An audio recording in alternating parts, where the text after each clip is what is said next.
ஏன் சிறையிருப்பு வருகிறது என்பதை நாம் உணர்ந்து கொள்ள வேண்டும். என்னோடு கூட உபாகமம் 29ஆம் அதிகாரம் 24வது வசனம் சொல்லுகிறது. ரூத் முதல் அதிகாரத்தில் வாசிக்கிற போது அங்கே 2 வசனங்கள் சொல்லுகிறது. நகோமி சாட்சி சொல்லுகிறா, நான் நிறைவுள்ளவளாக வாழ்ந்து கொண்டிருந்தேன், எனக்கு எல்லாம் இருந்தது, ஒரு குறைவும் இல்லை, ஒரு பிரச்சனையும் இல்லை. ஆனால் இந்த தேசத்திலே பஞ்சம் வருகிறது போல தோன்றின போது அவள் என்ன செய்தாள்னு போட்டிருக்கு தெரியுங்களா? அவள் எருசலேமை விட்டு விட்டு மோவாப் தேசத்துக்கு ஓடி போகிறாள். முதல் 2 வசனங்கள் சொல்லுகிறது, மோவாப் தேசத்துக்கு ஒரு பெரிய குடும்பமாய் கடந்து போனார்கள். வேதம் சொல்லுகிறது, ஒன்றுமில்லாதவளாய் திரும்பி வருகிறாள். ஏன்னா நீங்க எருசலேமை விட்டு பாபிலோனுக்கு போகிற போது, எருசலேமை விட்டு, தேவ பிரசன்னத்தை விட்டு, தேவன் கொடுத்திருக்கிற நன்மைகளை விட்டு, அவருடைய அழைப்பை விட்டு நீங்கள் வெளியே போகிற போது, நகோமியினுடைய சாட்சி அதுதான் சொல்லுகிறார், நிறைவுள்ளவளாய் போனேன். கர்த்தர் என்ன செய்திருக்கிறார்? என் வாழ்வில் எத்தனை குறைவுகள் எல்லாவற்றையும் இழந்து, லூக்கா 10:30 சொல்லுகிறது, ஒரு மனுஷன் எருசலேமிலிருந்து எரிகோவுக்கு போக புறப்பட்டான். அவனுடைய வாழ்க்கையிலே ஒன்றுமில்லாத சூழல். ஏன்னா எருசலேமிலே வாழ்ந்து கொண்டிருந்தவன் எரிகோக்கு போகிற போது வேதம் சொல்லுகிறது, வழி எப்படிப்பட்டதாக இருந்ததா?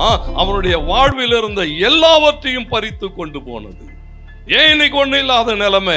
ஏன் இன்னைக்கு இப்படிப்பட்ட போராட்டம்? ஏன் இன்றைக்கு இப்படிப்பட்ட சிறையிருப்புன்னு சொன்னா வேதம் சொல்லுகிறது, தேவனுடைய சமூகத்தை விட்டு விலகி வெளியே போனபடியினால்.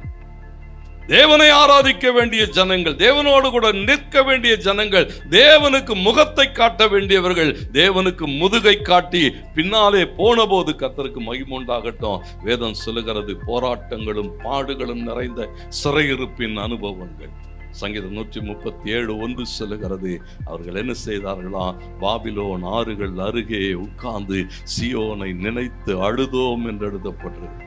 அது சொல்லுகிறான், கடந்து போகிறான், சிறையிருப்புக்கு போகிறான், பாபிலோன் ஆறுகள் அருகே வந்தபோது அப்படியே உட்கார்ந்து அழுகுறான். ஐயோ ஆண்டவரே, எப்படியெல்லாம் வாழ்ந்து கொண்டு இருந்தோமே, எத்தனை ஆசீர்வாதங்கள் இருந்தது, எத்தனை நன்மைகள் இருந்தது, இன்றைக்கு எல்லாவற்றையும் இழந்து ஒரு சிறையிருப்புக்குள்ளாக போய் கொண்டு இருக்கிறோம். சிறைபிடித்தவர்கள் கேலி பேசுகிறார்கள், சிறைபிடித்தவர்கள் அவர்களோடு கூட பேசுகிற போது பரியாசம் பண்ணுகிறார்கள்.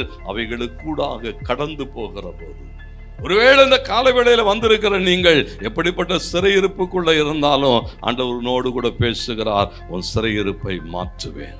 எரேமியா 30:3 சொல்லுகிறது, இதோ நாட்கள் வரும் என்று கர்த்தர் சொல்லுகிறார், அப்பொழுது நான் என் ஜனமாகிய இஸ்ரவேலும் யூதாவும் ஆகிய என் ஜனத்தினுடைய சிறையிருப்பை திருப்புகிறது மாத்திரமல்ல, அவர்கள் பிதாக்களுக்கு நான் பண்ணின அந்த வாக்கு தத்தத்தை அவர்களுக்கு திரும்ப தந்து அந்த ஆசீர்வதிக்கப்பட்ட நிலைமைக்குள்ளாக திரும்ப கொண்டு போய் வைப்பேன் என்று சேனைகளின் கர்த்தர் சொல்லுகிறார்.